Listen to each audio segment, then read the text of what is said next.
Okay, ladies and gentlemen, we are Lord of the Flies, and we are going to talk about Djengue Unchained, or like literally Djengue Unchained. Before we really get to explaining what we're really doing, we crowdsourced some names for our project. Names included but weren't limited to Harry Potter and the Chamber of Midges, Tropic Blunder, The Last of the Mosquitoes, Buffy the Bloodsucker Slayer, Lord of the Flies, Return of the Sting, Stillwater, Planet of the 80s, The Mummy, and Djengue Unchanged, among other names. So what we're going to do is, today we're going to tell you in the words of Frey, how to save a life. And we're going to do this through predicting how dengue really takes place.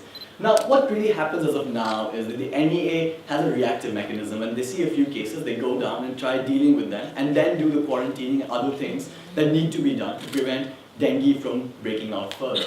But we started doing some data analysis, and we mapped out 4 data sets.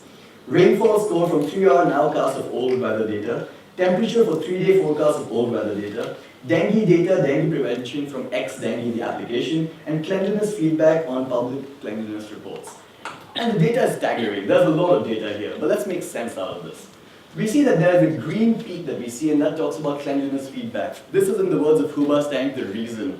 Public cleanliness is a mess, and it's all over the place. But the interesting thing is the causal link, and those are the cases. And the cases seem to follow a similar trend that seem to peak right after. The interesting thing is that the gap between the two is 6 weeks, which is incidentally the time it takes for the larva to grow, which is the Aedes larva that actually carries the dengue germ.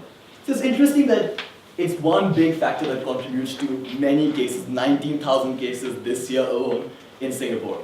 And we tried doing something about this. So this is where our app comes into play, and we're going to do a demo for that now.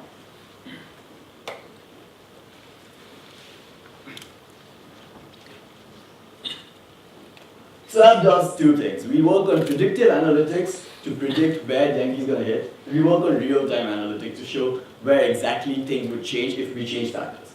Predictive analytics help highlight which areas are most susceptible to dengue outbreaks based on the chart we just mapped out. We know that these are also the areas that have major public cleanliness issues. And these are the areas that help us target NEA's approaches and the public approaches. So if you click on one of these map icons, like say that's Jucha, okay, sorry, that's Marine Parade. It tells you where the nearest hospital is, so if there's an outbreak, you can send people there. But if you click there, it will also tell you where the nearest town hall is, so that the NEA can actually redirect its people and send its staff to deal with the issue. Because we realize that the NEA staff is usually understaffed to deal with such issues, because they're just all over the place and you don't know where to start.